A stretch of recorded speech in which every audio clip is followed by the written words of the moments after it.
Opo, dito po sa parteng unahan na nagliliwanag po siya tapos nung pilit ko po siya naabot tapos talagang grabe iyak ako sa paan.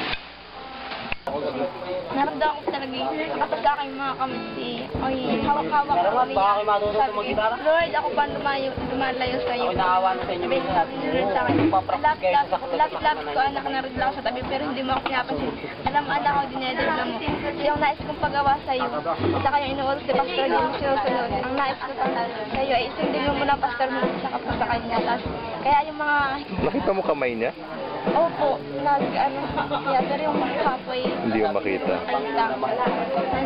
Tapos, hindi ko inaasahan, sabi ng Lord sa akin, halika, tumayo ka, isasayaw kita. Tapos yun, sabi ng Lord sa akin, tapos yun, panayang niyayakap ko ng Lord, sinasayaw niya ako, paikot-ikot ako. Tapos ang liwanag, talagang sobra-sobra, sabi ko, Lord, ang sarap malasing sa'yo, Lord.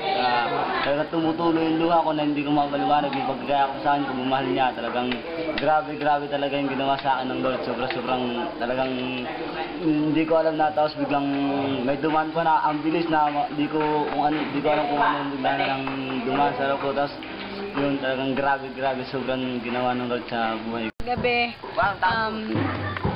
naranasan ko yung pagdiliti ng Lord talaga. Masaya talaga ako. Tapos, sinasayaw talaga ako ni Jesus kagabi. Nakita mo siya? Opo, nakita ko talaga siya kagabi. Noon nga po, nung kitang-kita ko po talaga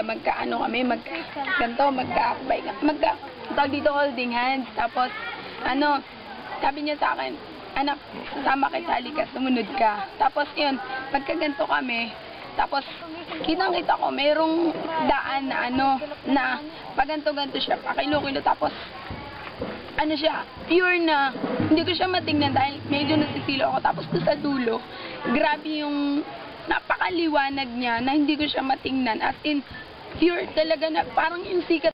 Opo, nakita ko po ay parang hagdan na at nagliliwanag po dun sa may dulo.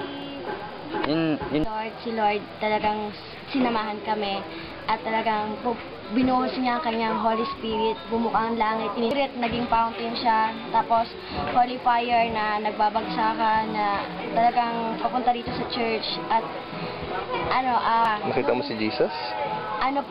Bali, yung liwanag na yan sabi niya po siya po yun, yung maliwanag na yun na biglang nag-flash na tapos po, nung nakita ko po yung langit, may hole, may butas siya, tapos yung kamay talaga ng Lord na malaking-malaki, talagang inilabas niya at inaabot niya yung bawat, yung revival na nangyari, talagang inilabas niya yung kamay niya at talagang ibinuhos niya yung Okay.